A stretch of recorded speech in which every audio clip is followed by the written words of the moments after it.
I am live. Okay, let's see. We'll just go ahead and post this to Discord real quick. This was an impromptu session. I didn't really plan for exactly. You might be getting double audio right now because of the. Well, I guess you wouldn't because it looks like the computer audio is turned off. Going to Discord. This will take half a second. And let's see here. Boom, boom, boom. And I'll just go ahead and post the link into the Discord. And now back to work. Okay, so as I say, this is an impromptu session for no particular reason other than I wanted to get some work done. So it is around 1:15 on a Sunday afternoon. And interestingly, Zuko has not been chirpy all morning. And now that I'm starting to live stream, he's immediately starting to chirp. So I may have to deal with that.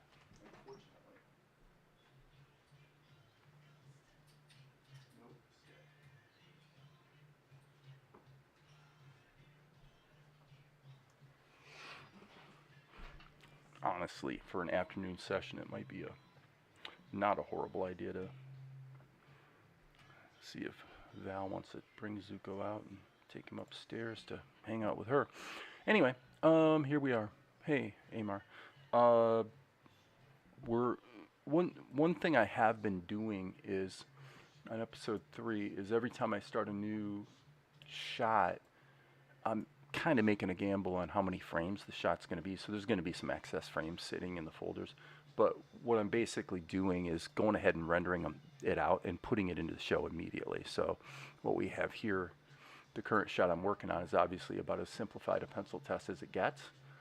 And this is kind of evolving as my procedure to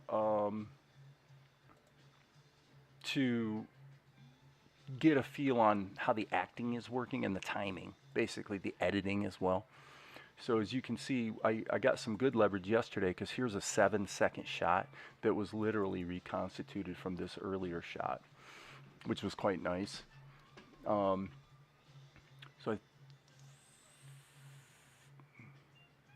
So yeah, I did that shot yesterday, and then this flows into Vespar kind of having a bit of an attitude, as you can see right here. He drops the pendant, and then he turns around and kind of shrugs, or kind of crosses his arms in a miffed sort of way. So that's what's going on. So I got to go ahead and get to work on that. So what I think I'll do, I'm going to turn on the full screen preview so that when I click over to the other screen, I don't actually have to switch screens. Okay, so boop, we'll switch back to Krita. And now what I'm doing is I'm basically using the video edit to just get a beat on the characterization. So I'm looking at where the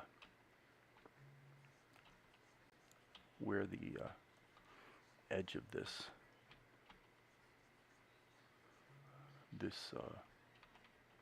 hatty thing he wears goes. So right now it's basically just this is all about measuring. All right, if you do your preliminary measurements diligently, then you're less likely to have issues downstream. Okay, in this case, obviously this is not going to change. He lifts his head up, and then he actually goes down into a real scowly kind of thing. Okay, so that's the whole shot. Save. All right. Might as well mark the center of his face. Again, I don't mind jumping through frames and just allowing I'm not going to copy and paste these lines from one frame to the next. I'm trying to keep things a little looser. What would full chain animation do? So I wonder if Ross is going to show up. Ross Payne, whom you guys know as Nugget 40. We're talking about we're going to do basically a Zoom call, kind of like we did with Ed Hooks, and I think that's going to be quite fun. well, I'm thinking next weekend. Russ has a bit of a cold, but it'll be fun to have him join the live stream and hopefully shed some of the wisdom he has gleaned as an animator. Okay, so now let me think about this for a second. I want to really consider the only difference between these two frames is the hand. So I'm not sure why this extra frame is there. I think that's just a mistake, actually. Okay, so the action is the hand falls, so you're going to have a slight tween here. Okay, so if we wanted to kind of bake that in, we would go Control-Shift-V to paste it into the current frame, and then just lower this. So we're doing the kind of snap and hold type animation where there's going to be a tiny, tiny tween, and then boom, it'll snap to the new pose. And then in this case, I added an extra frame of his shoulders kind of falling. You know, so he's a little, what's the word? Not nonplussed, but the correct word for that, emotion kind of escapes me at the moment. Okay, so now what I'm going to do is keep dealing with measurement. I'm not going to get into too much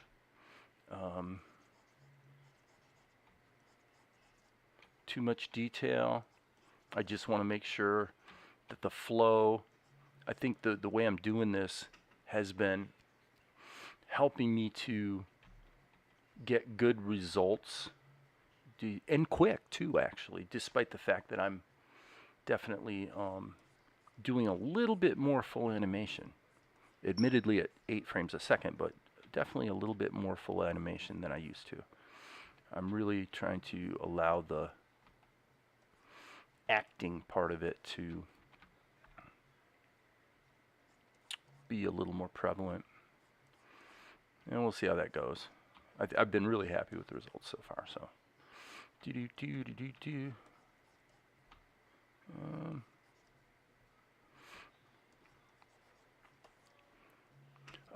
Amar says, sounds good. I shared via DM, direct messaging, on Discord before you got on for your stream about animation of a shot from your animation TV show. Your stream for an animation of a shot from your animation TV show. I don't know. I'm probably not interpreting that comment correctly. I'm not sure what you're referring to. The clip in the anime pencil test. I'm going to jump over and look at that real quick. Bear with me, folks. I'm going to look at Discord. I just want to make sure I'm understanding what Amar's talking about. Are you talking about, by the way, on your own channel or your own Discord, or are you talking about on mine somewhere?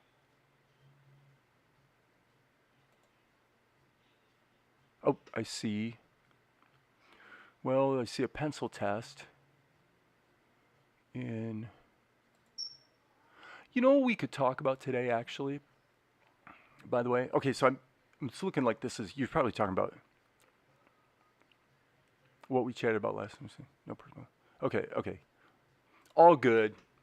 We'll leave it at that for the moment. Okay, so as I was looking at the Discord right here, I was noticing the comments and the discussion about Midjourney, Dolly, any of these AI platforms for creating art. And I gotta say, I mean, there's no question, this is the topic of the day. This is what everybody's talking about. And of course, even actually on Ed Hook's Facebook page, somebody just commented something about the some artists being upset because a AI generated bit of art had won a contest at a state fair, an art contest. Okay. Interestingly, so it was the kind of thing that would prompt kind of, artists are like complaining that you shouldn't, digital art and certainly AI generated art shouldn't really be permitted, and you should be explicit about whether it's real art, quote unquote real or not.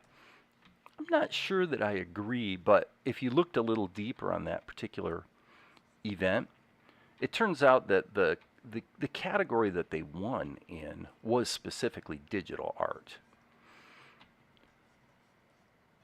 So it wasn't as if they were, you know, I don't know, they may have been pretending that it was completely original art when it was actually um, AI generated. But my opinion is this: I don't think it matters much. You know, if you get too upset about that type of stuff, the thing is, what's going to change is that hey, Enio-san, um, correct. Yeah, Amar, I'm with you. When you talk about,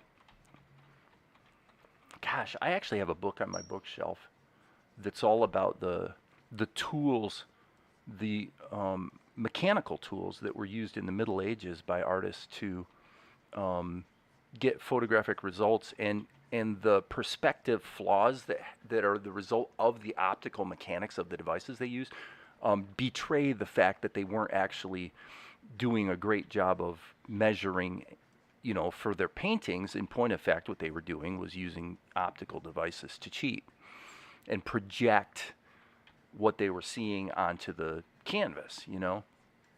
It's not the same as AI, but the reality is that the tools are going to become mainstream.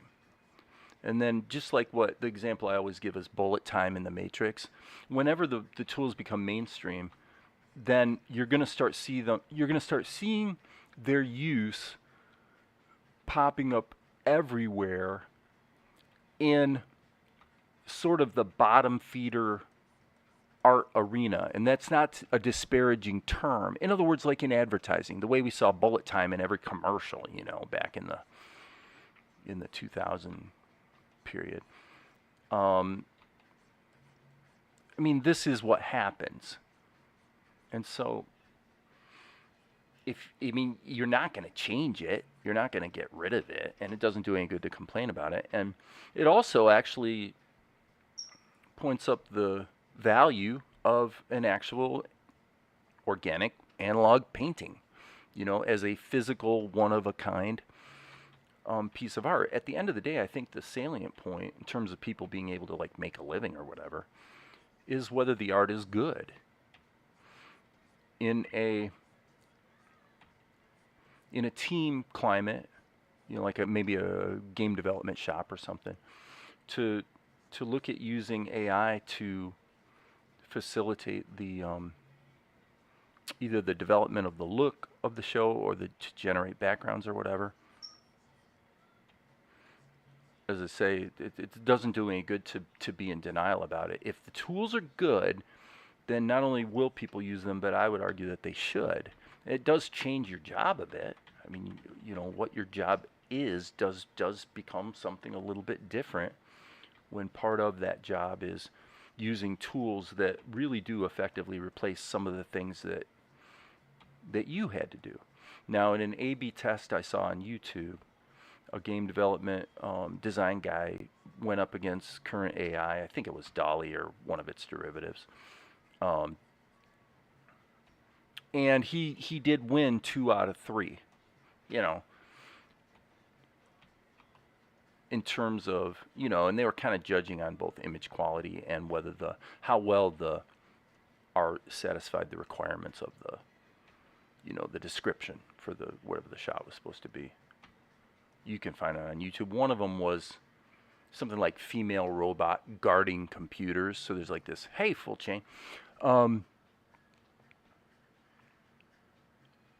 Guess there needs to be a clear rule from the ones who run the contest. Well, that was really the biggest, and I would say that is a legitimate, contention, is that if you're going to have a contest, maybe you should explicitly distinguish whether it's, human created art or not. But if you're working in the digital realm, it's not like you couldn't cheat and people would never know anyway, So, yeah, I agree with Amar. It's just another tool. Okay, so now, probably it would behoove me I'm definitely doing extra work here in the sense that this pose is essentially identical to the pose that I used a couple shots ago. So there's no real compelling reason for me to be redrawing Vespar. I could be doing some reuse, but I just feel like drawing. So why not, right? And that goes within the shot too. I mean, this shot to this pose, you know, it's kind of the same pose, right? So I'm just getting the eye line in there. And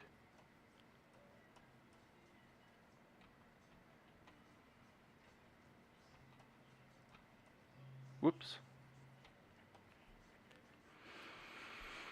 I'm all for any tool that gets it done faster. Well, that's right. When you're because think about it. Think about if you're using the tool privately. I mean, seriously, really think about this one. Okay, you're on the payroll, and you've got to deliver some designs, let's say, or some background concepts, some concept art. That's the most likely application these days. Notably, most of the tools actually are very good at, this would be my assessment anyway, they're extremely good at generating the imagery. They're extremely so at interpreting what you wanted them to generate. So it's going to be a while before they really can replace imagination. They can't replace the imagination. What they can replace is the rendering.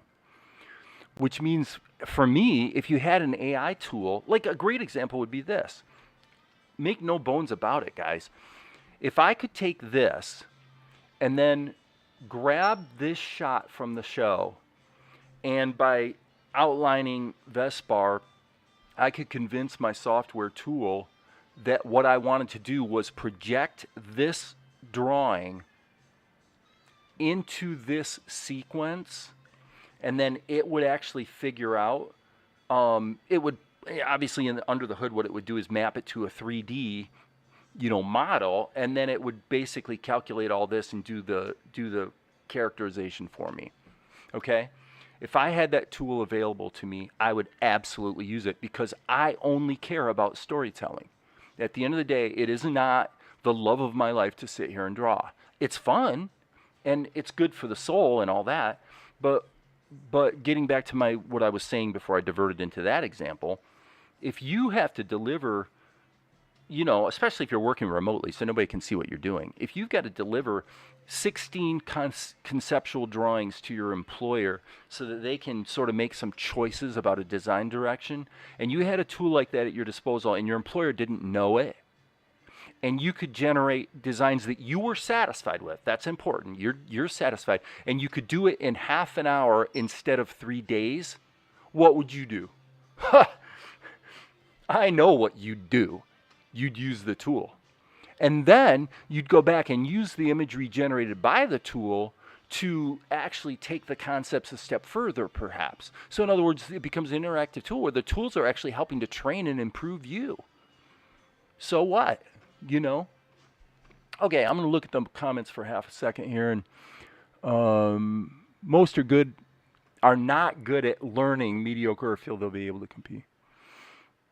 Wait, people get all emotional about things that contend with their job, but most people feel that way. In other words, the people that are really, let me expand on what I think Amar's saying. The people that are going to complain about the displacement in the job arena with AI are not probably the people that are actually working full-time jobs doing that work. It's the people who want to be doing it and aren't, or aren't actually good enough. Those are the people who are going to complain the most.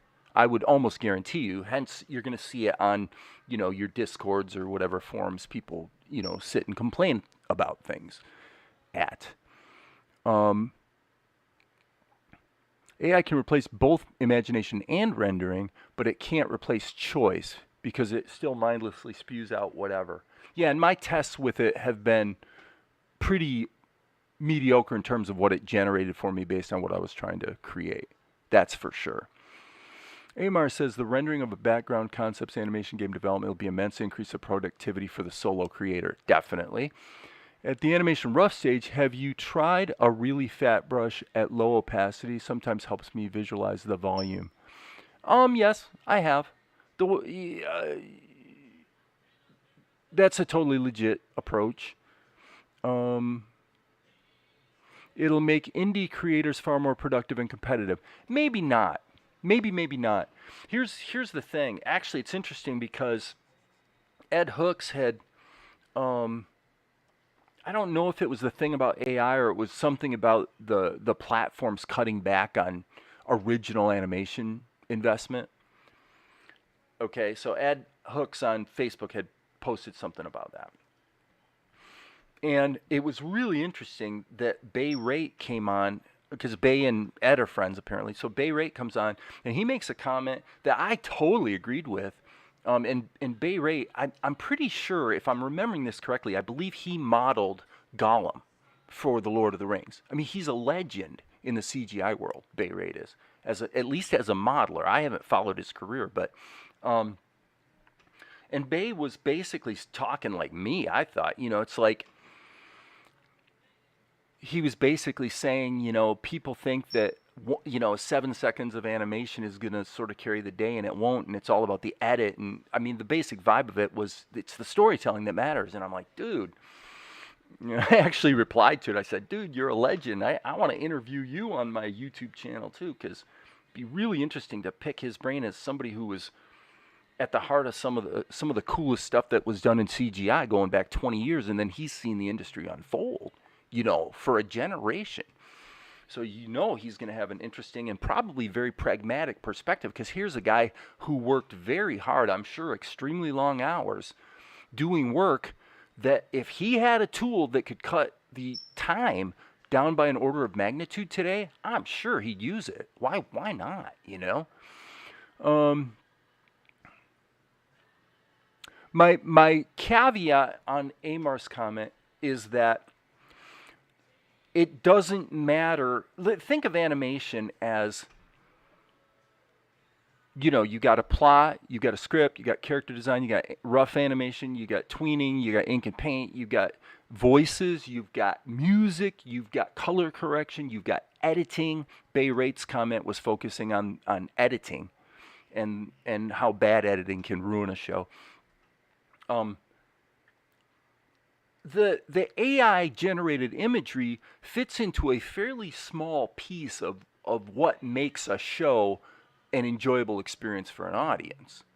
And so, yeah, it can help, but it's a pretty small piece of the puzzle. And if you have the most beautiful imagery and it was really, I've said it here, if I produce my animation really fast and therefore ostensibly it's really cheap, what good does it do if nobody wants to watch the show?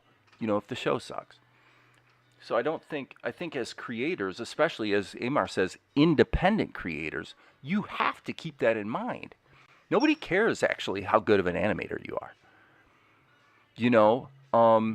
What is the one on YouTube where the stick figure, it's like animation versus animator or whatever. I mean, you're talking about something that's purely stick figures, but man, it's entertaining. So millions of views kind of thing, right? So anyway, I got to get his nose in here. If you guys, by the way, and I say this very seriously, if you guys are like, dude, you talk too much and you're not making enough progress on the drawing, feel free to comment on that, because I would have no problem actually, especially on a day like today, actually not chatting and just doing the work,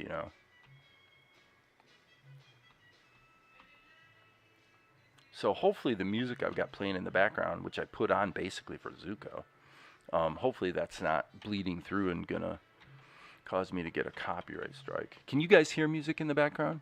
It's the Beatles right now.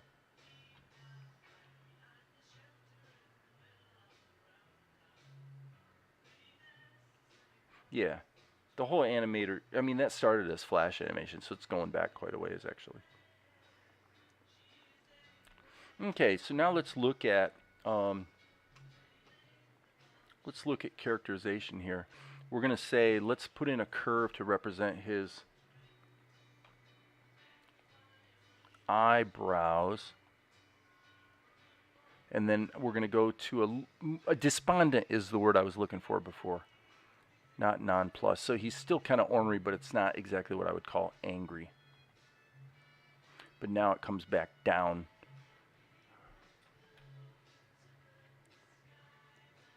So you're seeing a little push on the eyebrows right there. And I'll just assume his expression probably doesn't change too much. And now he's really scowling. He's pouting, basically. Because Tobias is kind of, Vespar is kind of Tobias's ward, if you will. And he does see Tobias as not exactly a father figure, more like a coach, I guess. Somebody who's always kind of been there in his life. So when Tobias tells him, hey, you need to take a chill pill, Vespar is a little irritated. You do hear the music in the background. I'm going to turn it off then.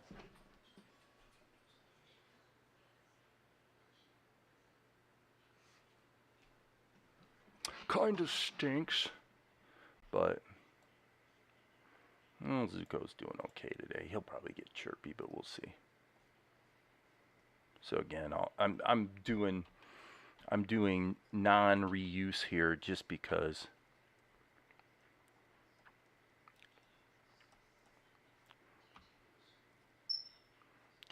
I can.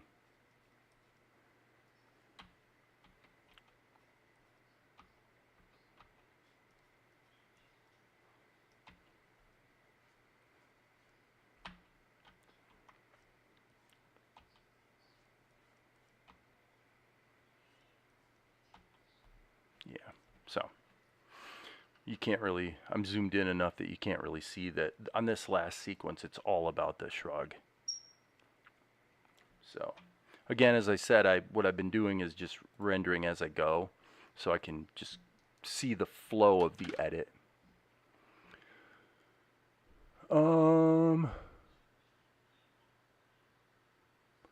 I give it a year, if that, since I remember when I first introduced machine learning, it was referencing Python. Well, yeah, most of your machine learning, the machine learning APIs that I've looked into are Python based. So since Blender uses Python, I expect somebody to develop a plugin that will use it for certain tasks. Could be. Yeah. Adding AI to Blender with GeoNodes. But see, that's kind of what I'm talking about. You see these videos on YouTube where it's like, this is insane. Hey, look what you can do in Blender now. It's insane. And it is. What you can do with geometry nodes is insane. But then again, you've been able to do the same thing in Houdini for 20 years. Right? Hey, Chizyapo. So procedural modeling is not anything new. It's just new that it's free. It's just new that it's free. That's what's changed. And you're still going to have, you're going to have these people that rant about how amazing it is. But then you go, well, okay, but what are the actual real world applications in a real show that a real human being's going to watch? That's what I care about. And what you're going to find is, it's going to occasionally pop up and turn out to have been very, very useful. And most of its utility is in entertaining and, I sound like a bit of a know-it-all here, I know, but, it's all about titillating the people that aren't actually doing the work. It's the people who aren't doing it that get all excited about the new possibilities. And I say that with confidence because statistically it must be true, because there's far more people who aren't doing it and who are talking about it and poking at it and thinking about it but not actually doing it than there are people who are. What I'm doing, Chizyapo, is actually, I'll go ahead and render this and run it in the show. So this is a pencil test that's going to obviously be a finished shot. And so we're going, it's basically using Vespar here, this character. And then this shot I did yesterday, I didn't live stream. And then it flows into this shot right here that we're seeing. So he's a little despondent. So that's what we're working on. Just building this shot up, Yeah, I was aware of Houdini, but no, Houdini. Well, they couldn't afford it back then. In 2008 or whatever.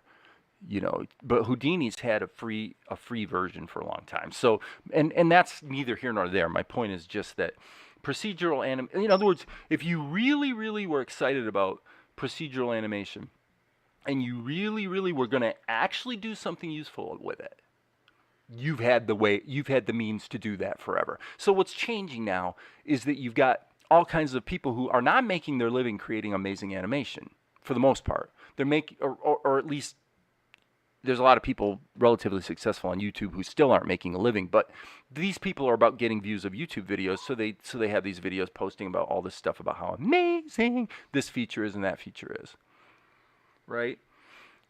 It isn't actually that often that you see even one good example. There's a couple out there, a couple YouTubers who do show some good examples, but usually it's pretty rare that you actually see, okay, here's how now I took those geometry nodes and used them in a real shot that's part of a real something, a real show. So hence, I tend to, when it comes to new capabilities or tools, the only thing I'm interested in is utility.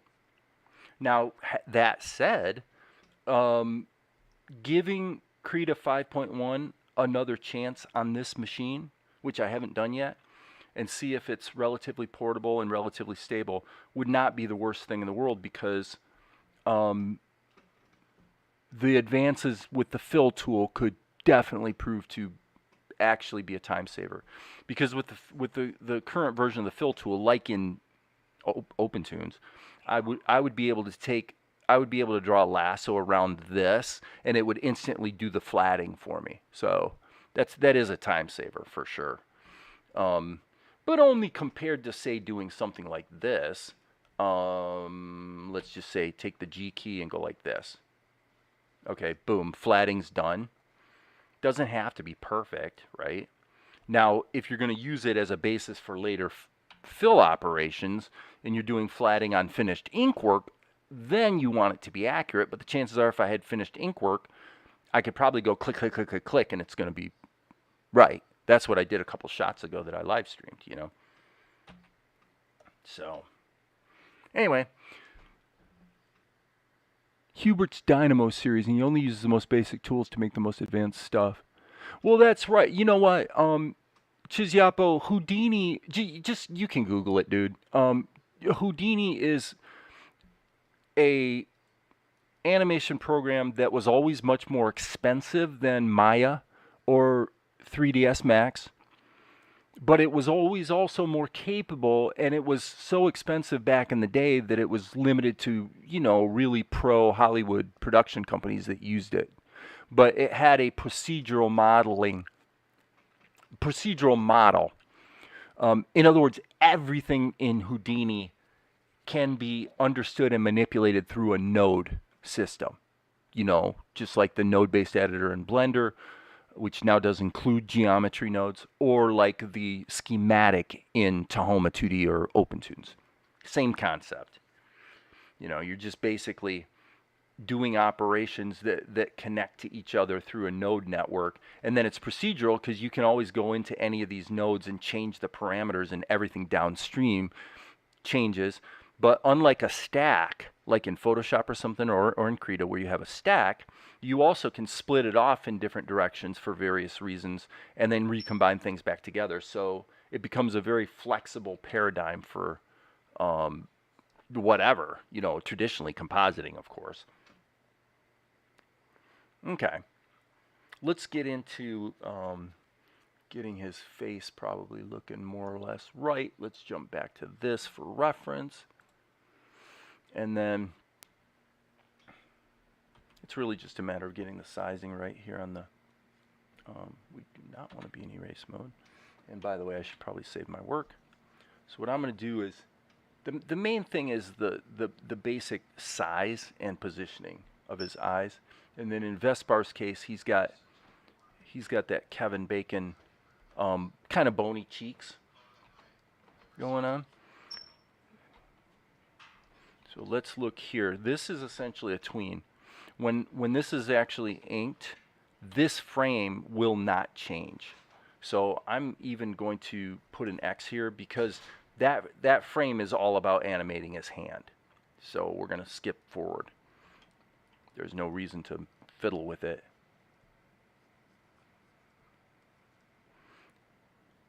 And then he's got, again, sort of the Kevin Bacon turned up nose and the cheekbones.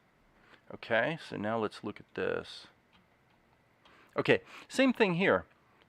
Essentially, I can build up the face, but this is all about this. So I'm just going to put in a couple arrows, and you know, of course I could do a little bit of tweening on the face, but I'm sure I'm not going to redraw it. That would be stupid.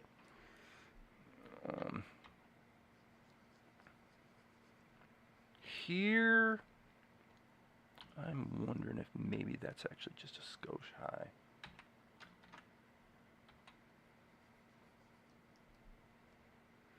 Okay, so we basically got a little bit of a 3/4 view. This is going to be the one that matters because these are both effectively tweens. Boom. It's only on the screen for 1 minute. Here we've got his facial proportions pretty correct. So let's just go ahead and grab that, jump forward 2 frames, and Control Shift V, and then we'll just kind of put that like that. Okay, B key. And so Vespar is now sulking. All right, let's pull it out a little bit so we can see. This is the frame that we're going to be landing on. So again, characterization needs to be correct here. All right, and then here, what are we doing? Oh, okay. So this is going to be, I mean, that's really a Liquify job. So we'll put an X on that. It's really the movement of the hands coming into frame is what the motion here is about. And then the shoulders coming up. Again, this is probably a Liquify operation. You know, you're going to take this drawing and then you're going to just use Liquify to push the shoulders up. Okay. This is a tween. So don't want to be too much of a slop hog, but we can basically get away with murder on this shot, on this frame, because it's, but then boom, we're back to here.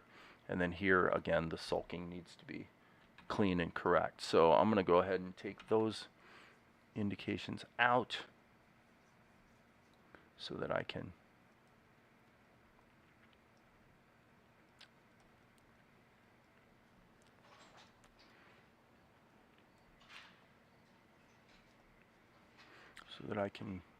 clarify. This I don't like.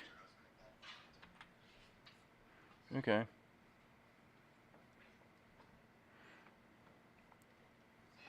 I may even do something like that just to dress it up.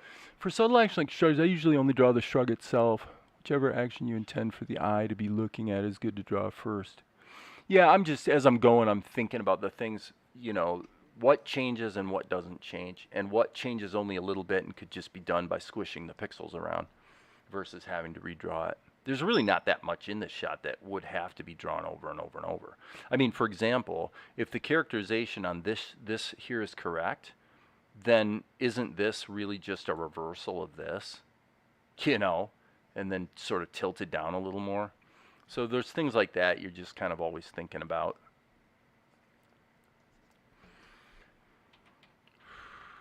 Okay. So with that, I'm going to save my work. And now the question becomes, let's grab this and come back here and go ahead and paste this in. A key. Okay, so you can see this is almost a little bit silly that we're even, I mean, in other words, obviously I could have just used this shot again as opposed to having it be a little bit different, but that's okay. So this is going to be the color key. So I'm hitting the G key and the E key so I can just chop out of it. I'm going to chisel that out too so that I can see what I'm working on. Okay, so that's just my reference. Okay, save that. Let's take the pencil test and turn it down now. And so we'll call this ink and just get to it. I tend to put the ink here lately in separate layers, which is generally favored practice. And so for that reason, actually, there's one thing I want to do before I get into ink. I want to, okay, this is wrong. I actually did this wrong. I drew this incorrectly. So let's fix it right now. Lord knows I've done this plenty of times where you have the costuming wrong. How embarrassing. So at least let's get it right on the first frame. Okay, so what I paused for was this sort of little decoration on his helmet, which I have no idea what that thing is supposed to even be, but there it is.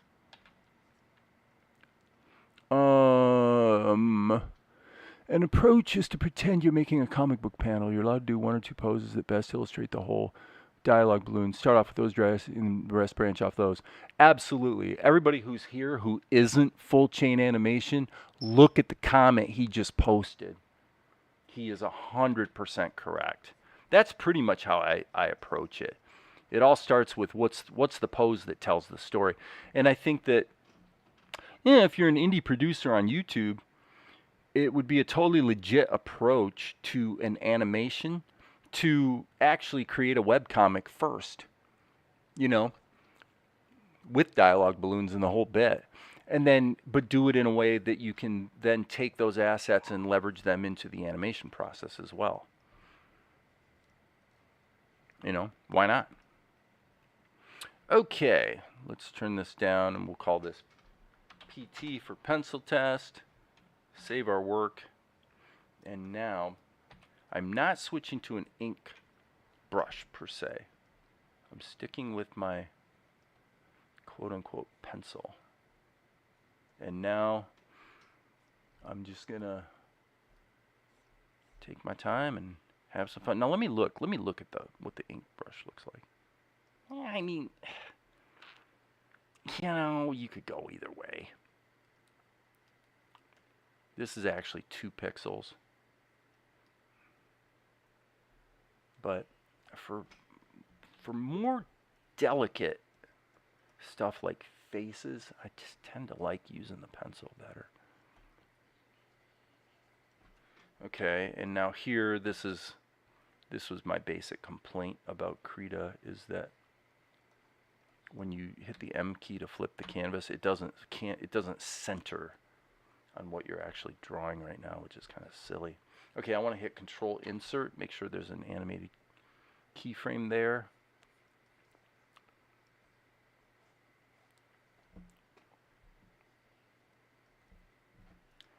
Okay, we'll pull out and flip. Pretty good. Looks pretty good. So apologies for fouling up Vespar's costuming.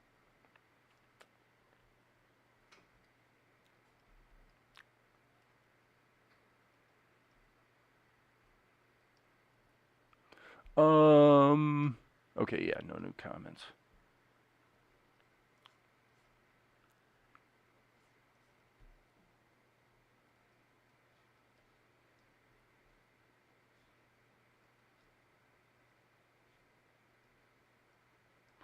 Boom, baby.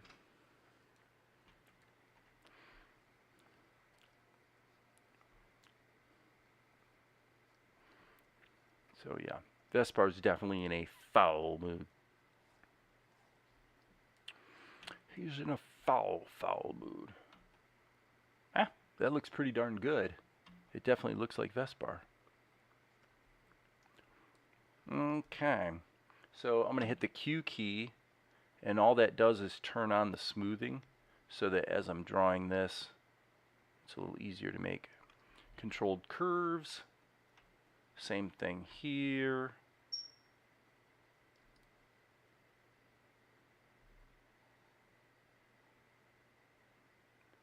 All right, let's pull out and make sure. Okay, B key, turn the Alt Q, which turns off the smoothing. I want to make sure I get this spaced correctly and measure. What we've got here is He's got this collar action going on. And then, of course, his neck. Okay, back to the ink layer. Which again, because I have been putting the ink in its own layer, I don't have to, I can do it with black. I don't have to get the color right, because I can just add a filter mask later on. So that's what's nice about Create. It lets you control how buttery you want it. Exactly, that is right. I've seen it both ways, you know. I do see it both ways.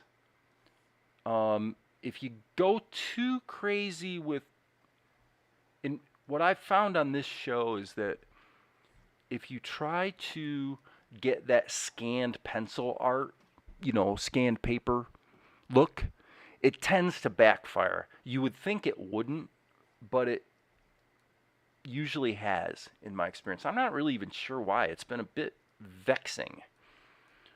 It's one of those things, it seems like it should work better than it does. So what's the value of using the pencil? Basically just getting a little bit more delicacy into the line. You can be a little softer, and especially in faces. Hitting the 5 key, by the way. This is actually wrong.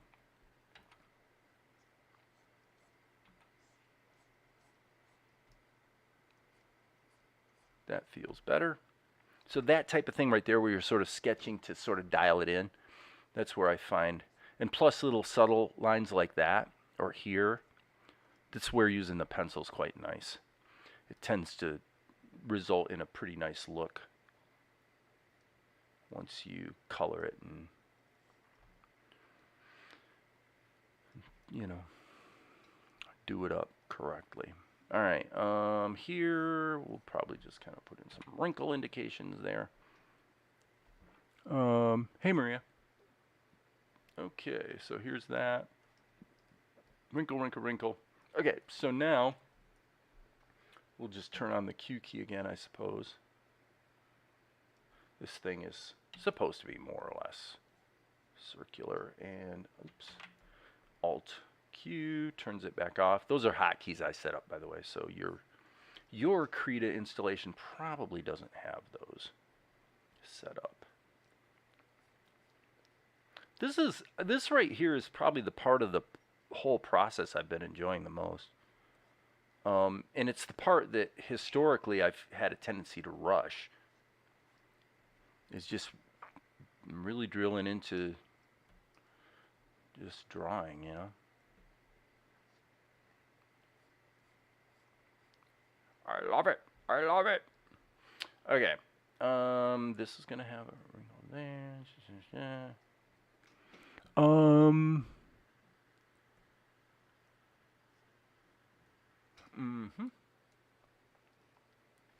Boom, baby.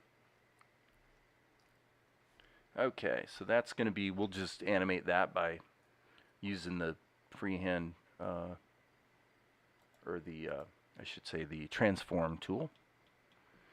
Alright, I'm going to just skip to some other window so that Krita, the middle mouse button, will wake back up.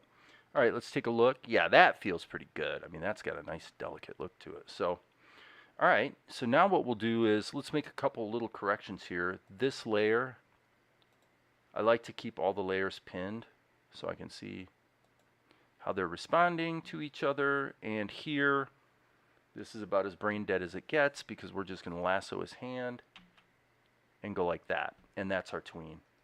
And then actually control insert and take it. I'm sorry, that's not what I meant to do. Delete. Boom, boom.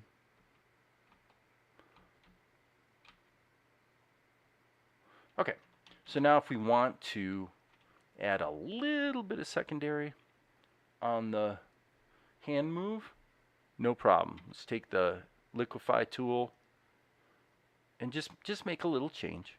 Just a little change. I feel like Bob Ross here. Fluffy little clouds. But it's true, you know, it just really doesn't take that much. So now I'm going to decide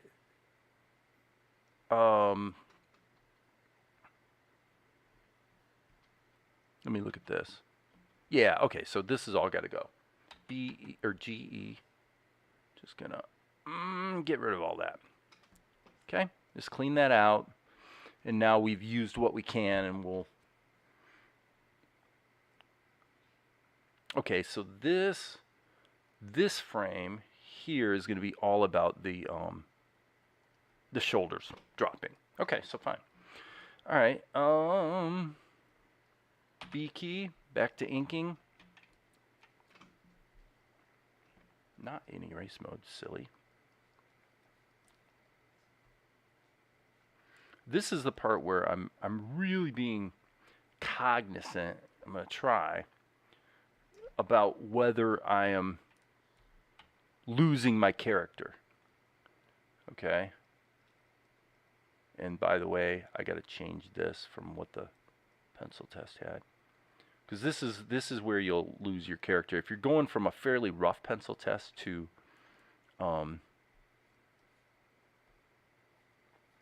straight to ink, which is risky behavior without a doubt. So I'm going to go ahead and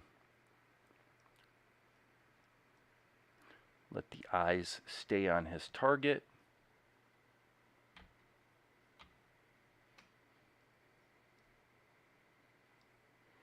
Remember, this is a tween, but at this point the plan is to not redo the face. So this one really does need to be pretty much spot on correct, friends. Pretty much spot on correct. Feels good so far.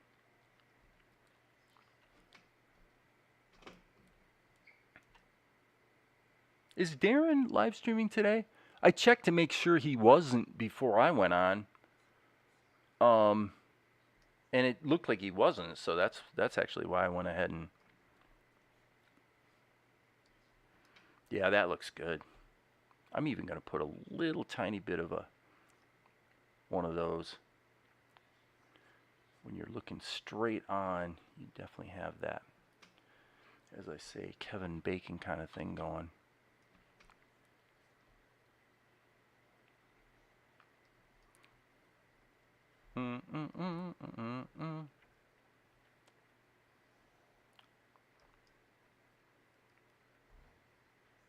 Okay, now we do have a tangent there at the ceiling. Ultimately, I'm probably going to reframe him slightly so we don't have that tangent. Just saying. All right, so now I'm going to go back to my pencil test so that I can get this lined up correctly. Hello? Okay, middle click's literally not working now. Save your work. Click away. There we go. Okay, so what we're looking at here is measurement. Okay, so see there? That's probably about right. Maybe slightly high. Okay, width. This is the kind of thing everybody should do. It's so easy to shortchange this, but just take a half a second to just measure correctly. Yep, and that's too fat at the top.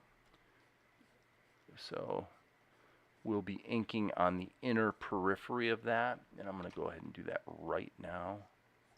Whoops. I don't want it to be red.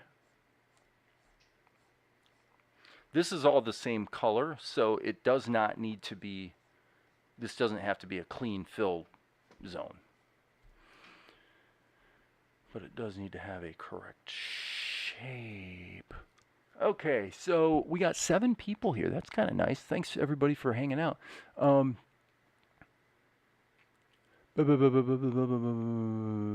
Okay, you guys are kind of talking amongst yourselves. Great. All good, friends. All good. Okay, and here we're going to hit the Liquify tool and have a real drop in his weight. And I've said this before, but you know, if you move this around and the actual movement of it feels like legit animated action, that's usually a pretty good sign that it's going to turn out nice.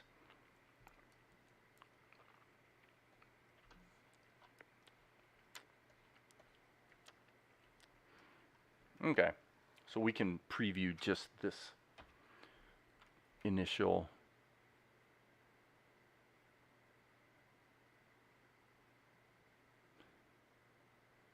Okay, works for me.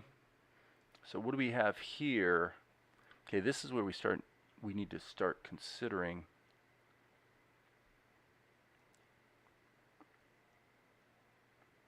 being a little bit pragmatic about what we're doing on the reuse. Let me solo this, and I really want to look at what the heck I was thinking here in terms of. Okay, so there we got that post. So he leans into it, back up, and does a flip. Okay, I don't know. It's a little debatable whether that really should be 2 tweens versus 1.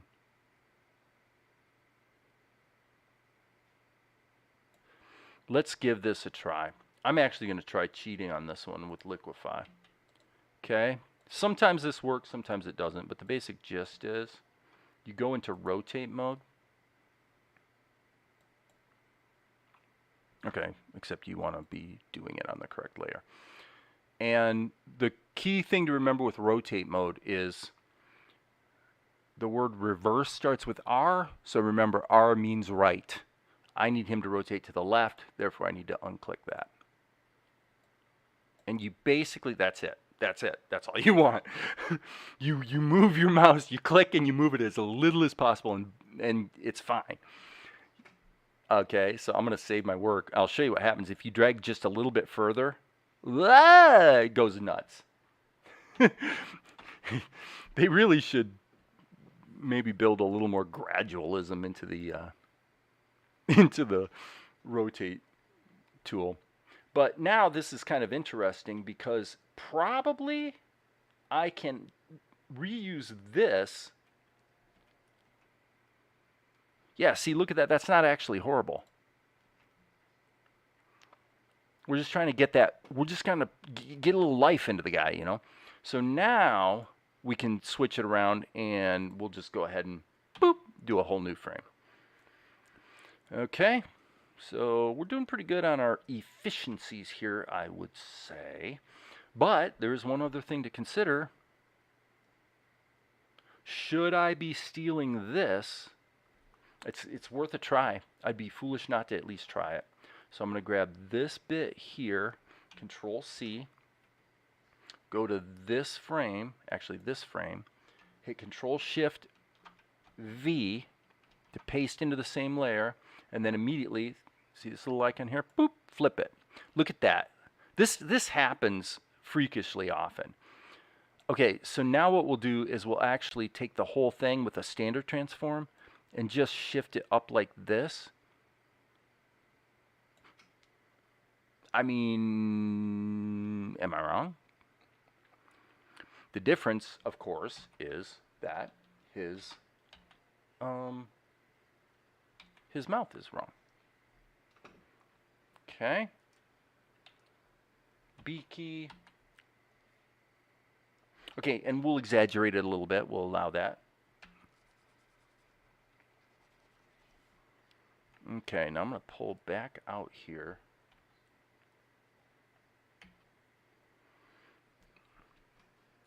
Normally, I probably wouldn't be quite that bold on the exaggeration, but I think I will in this case. In fact, I'm going to do one other thing, just because I can. I'm going to go ahead and get this drawn in there with a little bit of air right there. Okay? And you'll see what I'm doing here in half a second. I'm going to hit Control Insert, and then I'm going to take this. And I'm just doing this because it's there and I can. It's like, why do you climb the mountain? You climb it because it's there. All right. Okay, so all I just did was I just added a little bit of secondary motion. I'm going to erase that layer for the moment. And actually, you know what? It's too much. That's definitely too much. That's crazy. That's way too much. Don't like it. It's a good example of where more animation, especially at 8 frames per second, more animation often is not better. So I have definitely been doing a fair amount of, you know, what I would call secondary animation, recoil, things like that. But it's easy to overdo it. Just because at 12 frames per second, you can almost get away with murder. You know, you just move stuff and it works, you know.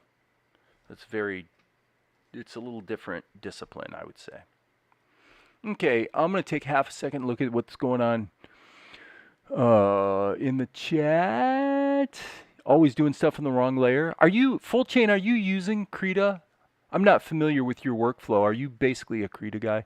For those who don't know, Full Chain is a hell of an animator. He's very good, and you should check out his YouTube channel.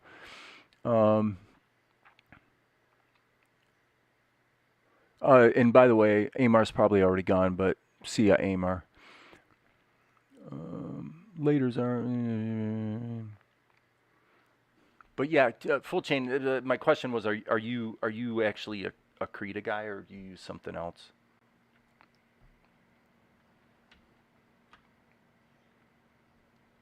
Okay, so now I want to make a few tweaks here that are basically... Yeah, oh my gosh.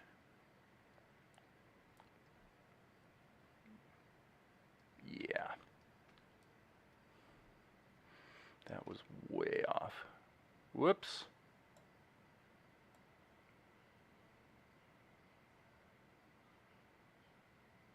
Okay.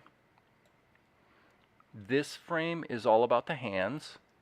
So I probably should retreat back to pencil test mode. Okay, right now in my head, I can really see this. I'm definitely feeling it. So I'm going to just go ahead and draw some sort of comic booky hands based on what I'm feeling, because it's so clear in my head. I want to capture it. All right. So then this is the other hand. So let's just see here. Actually, I'm going to turn the ink off. Yeah. Yeah, okay, so I'm trying to move really fast here because, as I say, I can kind of feel in my head what this wants to be, and I want to grab it. Hope that makes sense. This is just coming up a little bit, so there's not really much going on here. Next frame. Okay, so now he comes up. He's got his cuffs. So there's not actually a line on his garment here, but there is a bit of a shift in the contour. So I'm going to go ahead and draw that. Blah, blah, blah, blah, blah. And I think what's going on here is that this hand is blocking the other. So I'm gonna allow that. This is a one frame tween, so we can get away with this here. And then boom, he lands. So we're gonna go like this. Again, delineate the cuffs. This is just gonna be pretty straightforward anime style hands. It's actually kind of scary. If you look at a lot of anime, if you know, they're pretty sloppy with hands a lot of the time. Okay, so there's Sourpuss Vespar, and here we've got, let's go back to the ink, boom. All right, we'll just get this inked in right now. GE, so that's the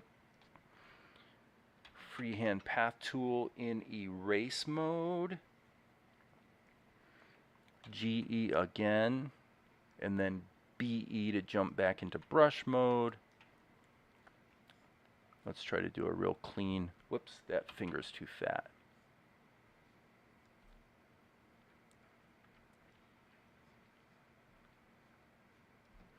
This doesn't have to be amazing. This is literally a one frame tween. It's not on the screen very long, but we want to at least capture the basic idea of And I want to check one other thing. Okay. In my pencil test, he had more shoulder action going on, but I actually can see here that that's really not necessary. Now, we could probably pull this out a bit.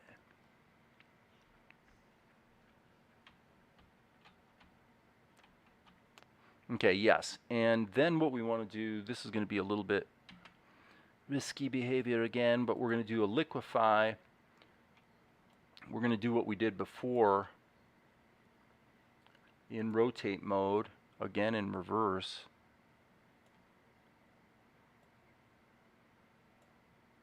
Too much. Come on. Okay. I'm going to hit enter and save that and then go into standard liquify mode. Come on. That's one thing I hate with Krita. It's weird. You have to click, then change it. It's a little weird. But there we go. I just wanted to get that little change.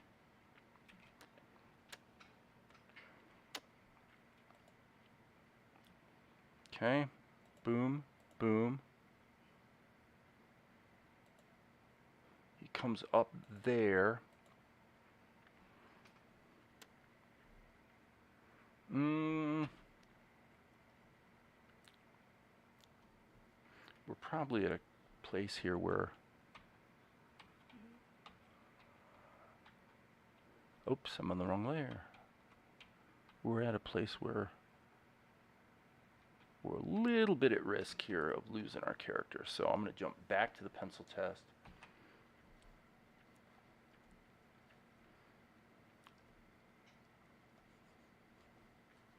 And just get some clarity here on what we're doing. That's the frame I just did. So I guess that probably did the trick. Let's pull back from here. And yeah, on this frame. Oh boy. I might be having, oops, sorry guys. I'm having a bit of a dyslexia moment. Yeah, there's really no change on his face on that, between those two frames to speak of. So what I'm going to do,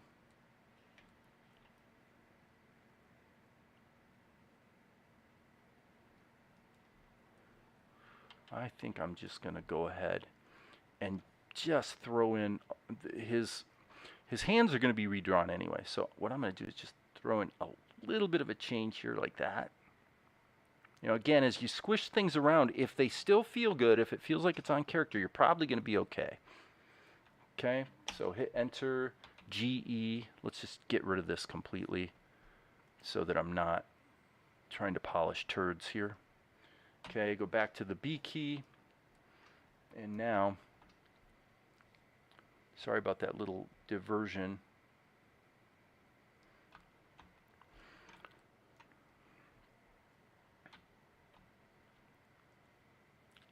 Just trying to figure out what needs to move and what doesn't need to move.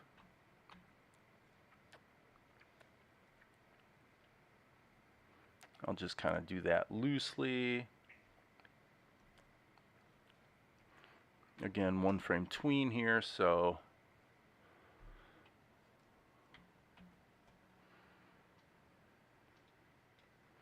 save it.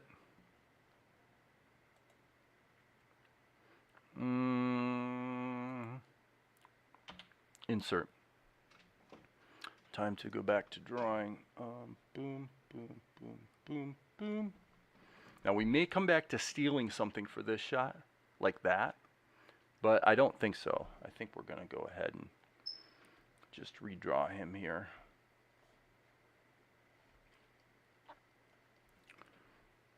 This is again a one framer.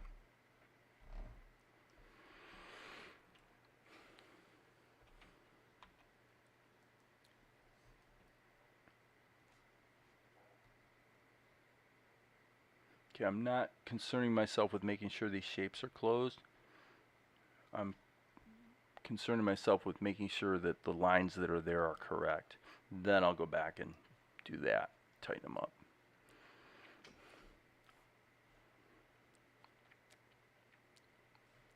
That can be more or less in an outline. As we said, this is kind of being occluded by the other arm.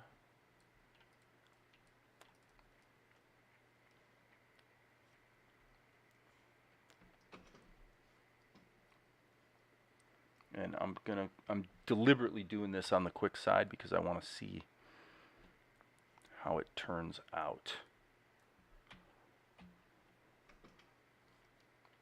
Nope, too much there, too much.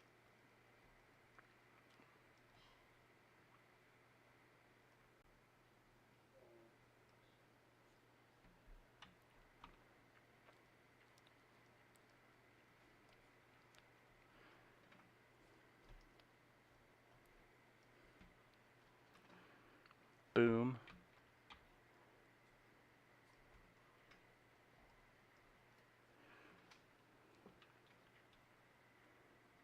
Okay, I think that'll work. And there we go. Hey, Tom. Thanks. Yep, when the drawing has you in the groove, you gotta catch it. For combo and past stream, as far as storyboards go, I feel like Storyboard Pro is really the way to go. I think anything that, for me, getting back to the idea of you know, even it would be legit to create a web comic and then build on that. It's kind of the same principle. What you want is you want a fairly procedural workflow. You know, where the work you're doing now is going to feed into the work you're going to do later. I think that's kind of the main thing there.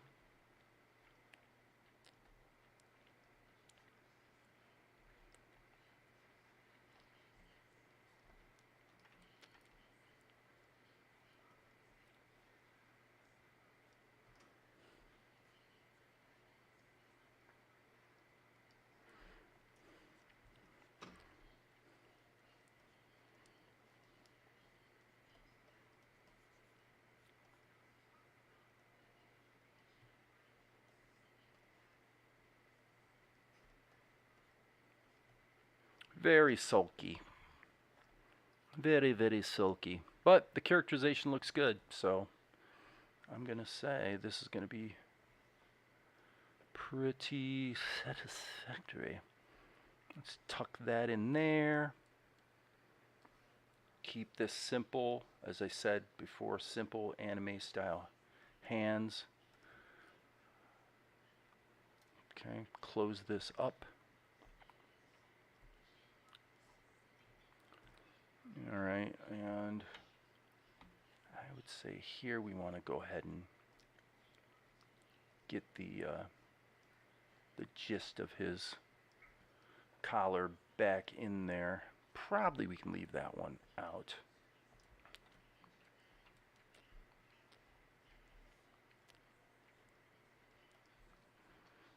All right, we got to put the wingdinger back on his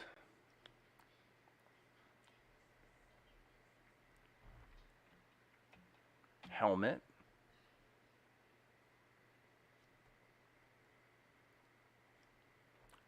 That was awful.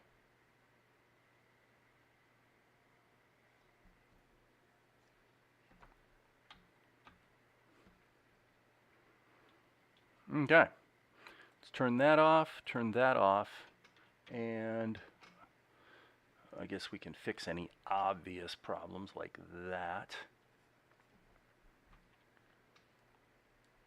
And that. Okay, here I would say we probably want to distinguish. That's fine. That edge.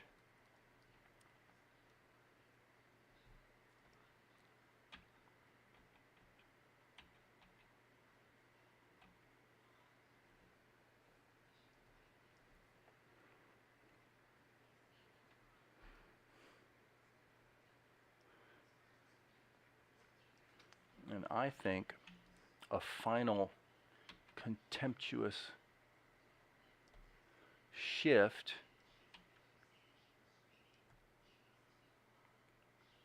kind of makes sense.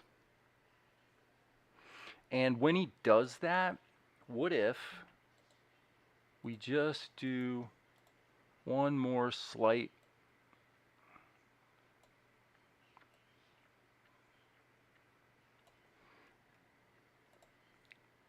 save our work. Okay, I'm going to render this, pop it into the show and see what we've got. And then I think I'm actually going to quit. Yeah, 232.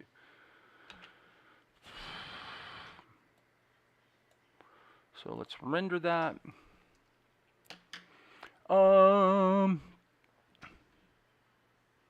Free version of, I guess you're talking about Storyboard Pro. Easily justifiable for a pro storyboard artist getting paid $4K a month. Free version. Flash 8 abandonware. I mean, all up, I've done boards for 12 years. If it helps, yeah, it was conducive to that specific workflow. Absolutely. Do what works, man. Okay, so let's see what we have here. Blah,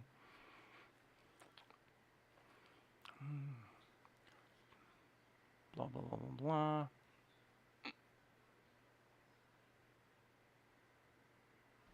Okay, I would say that's awful. Okay, so that's what we're going to fix. Yep, definitely. And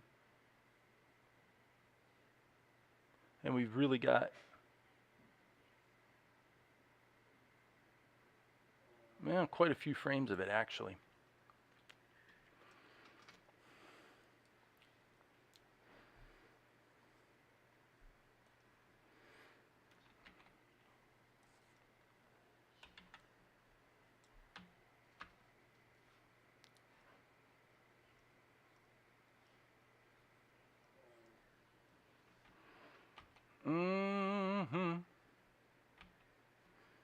Okay.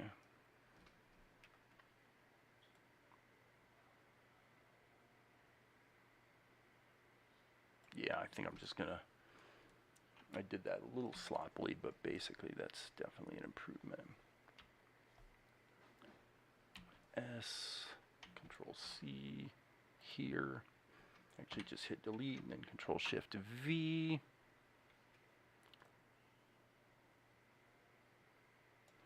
Okay, so now this movement happens pretty fast. Let's take a look and see. Okay, I like the exaggeration on his characterization there.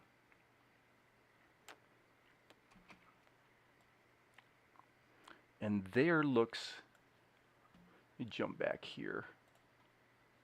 And then jump back to Krita.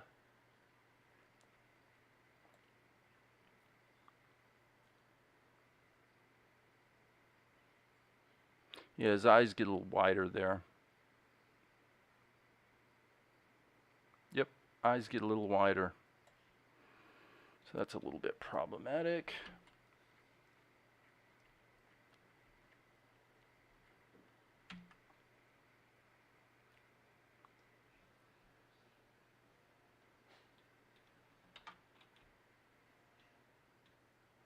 Okay, and then you can see there how it's falling apart, and I can say that this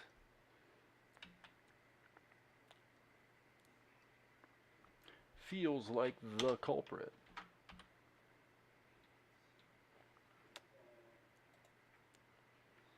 Now that change there actually didn't. Yeah, I'm gonna. That's interesting, because that definitely looks stupid. Yet that's the one I just changed. How very strange. How your eyes can fool you. Okay, so Control C, delete that, Control Shift V, and then let's go in here and B, E. So yeah, he got a little off character there, folks.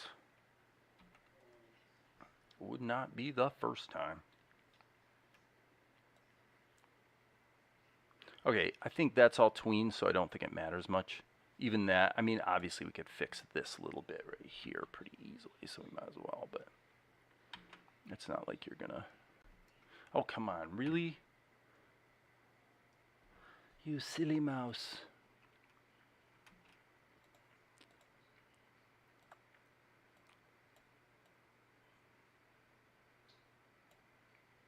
Again, we don't want to belabor something that is on the screen for 1/8 of a second.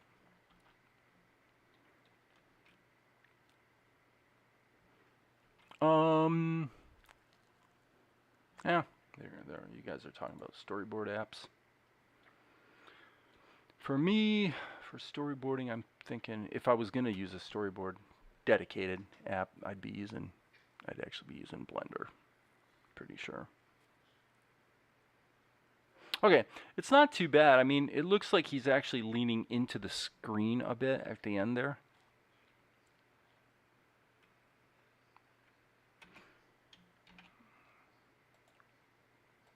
So, let's see what we have here.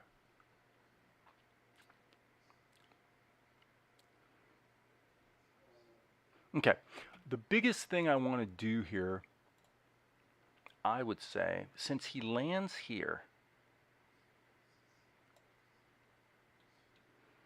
I really would like to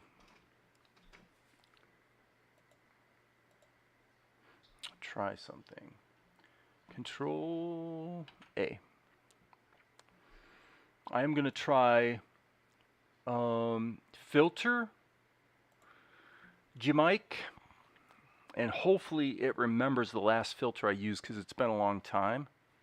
I think it did. I think it remembered. Now, cartoon.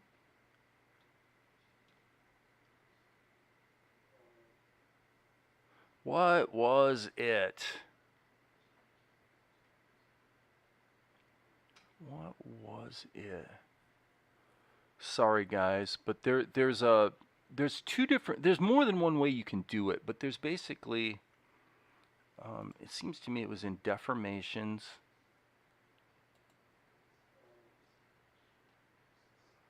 And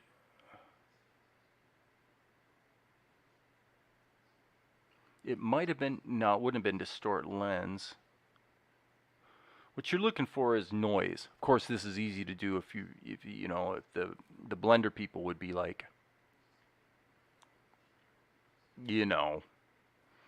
just add noise modifier. But there is actually a way to do this, and I haven't done it in a while.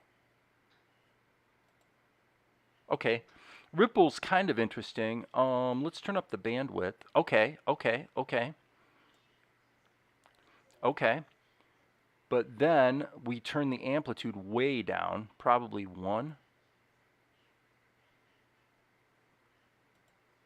Maybe 2. I think you have to hit apply and then OK. And then let me just look at this. Yes, that was not too bad. Okay, well, it might be overdone putting it on 2. But what I'm doing is, you guys have seen this before. It may work and it may not. And if it doesn't, it doesn't. But I'm just going to see. Yeah, it's too much of a, I would say the amplitude, it's actually not too bad, but the amplitude's a little off. So, okay. But you guys can see what I'm trying to do. So let's just delete a couple frames here and then find our re-entry point. I guess it'd be here.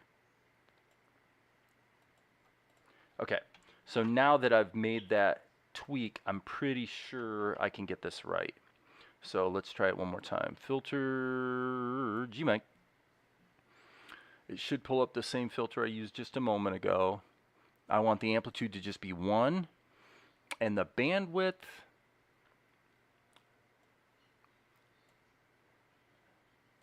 well, my sense,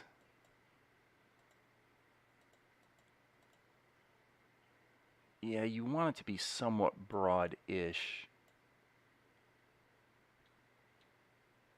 Can we... Is there a quick way to turn off the preview?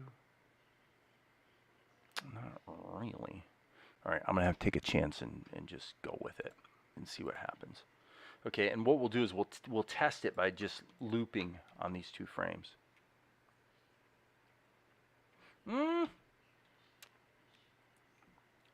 Probably not enough. Probably not enough. I'm going to do it one more time. I'm going to go, let me see. Yep, I think bandwidth needs to be slightly higher. So, for those of you that aren't into, you know, watching me test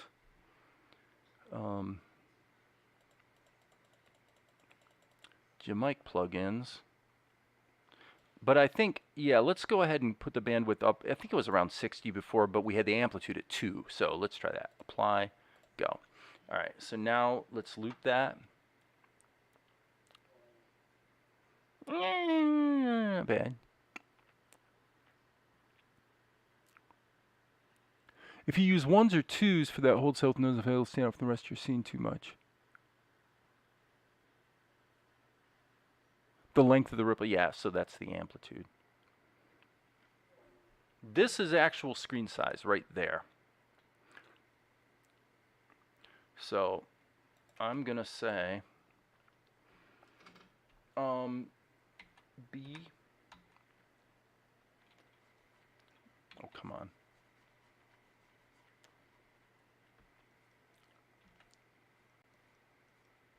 I've tried this before, and I think it may backfire. I really probably should turn the skins on, because what I want is essentially to match, almost match the other, but okay. So what we're doing here is we're doing the same thing manually. You can trace it pretty tight, I know. I don't do this a lot, but so I'm not gonna say I'm Mr. Expert here, but from what I can recall, you can trace it pretty closely, and just the fact that it's done a second time will tend to make the effect happen. Right? So here we'll just do the same thing. So I'm just introducing a little bit of noise. If it works, it works. If it doesn't, it doesn't. World will keep turning.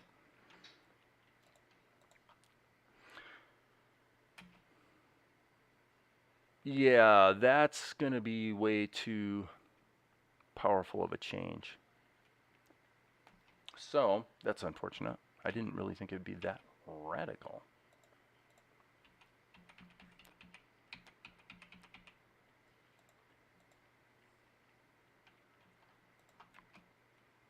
Yeah, that is crazy. And it looks like I actually hit the... Looks like I hit the undo limit. Wow. Okay. All right, so...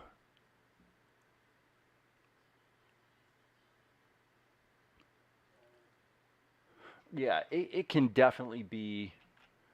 This, what I'm doing can definitely be pretty blatant. I'm being fairly subtle with it, but I'm just going to go ahead and reapply it. And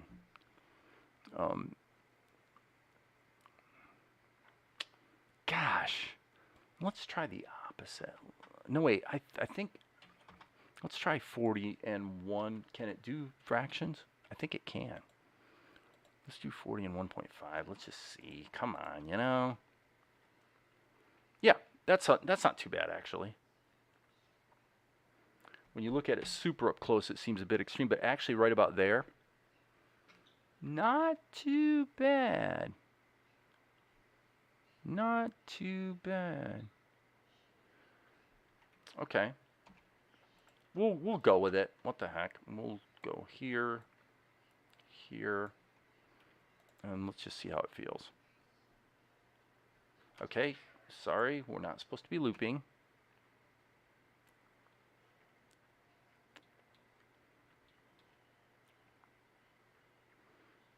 Yeah, I mean, it's probably actually not extreme enough, but I don't want to belabor this all day. So for now, I'm gonna roll with it, save my work. And actually, Yeah, it's been an hour and a half. I think I'm ready to call it a session. So hope you guys will roll with me on that. I'll go ahead and look at how this is cutting into the show.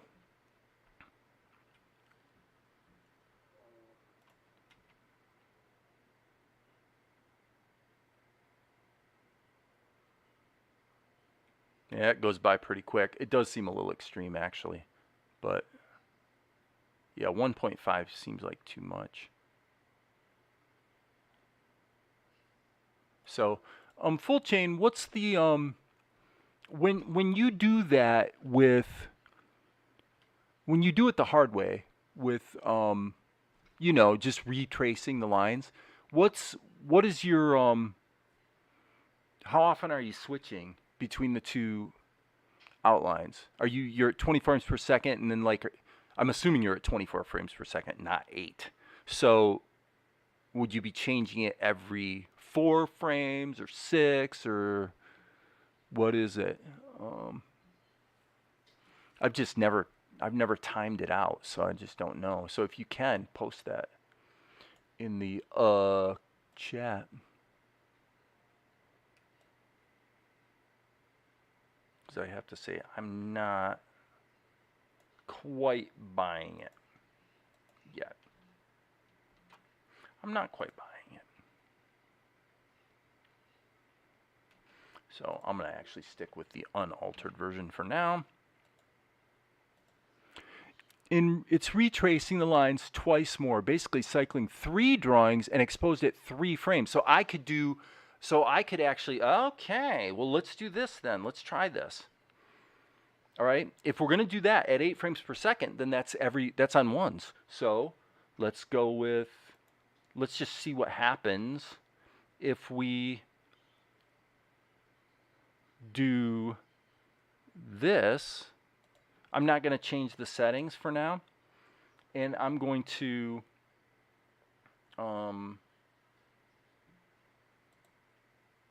just do it I'm going to take the altered one and alter it again. Okay? Just because it's probably going to make it more extreme. Yeah, that is definitely going to make it more extreme. However, let's go with it. Let's see what happens.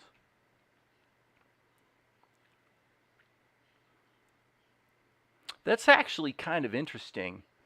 Being a bolder move. Now, probably the amplitude needs to be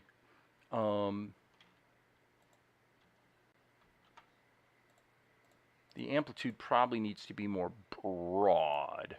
But again, this is not something I've ever spent much time on. So I'm going to make this more broad like that just to see what it feels like.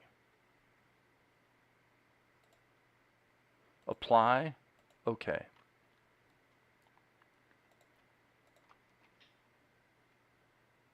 Yeah, that just feels like too much of a gradual shift to that. So now what happens if we actually reverse the sequencing of it? I'm probably totally spinning my wheels here. Yeah, it doesn't work at all. So for now, I'm going to skip it. But I'll play with it on my own time. Hopefully we'll dial it in. Okay, so Ed and Eddie. I'll have to check that out. All right, guys, that's it for me. And I am out of here. As you guys know, there will be more later.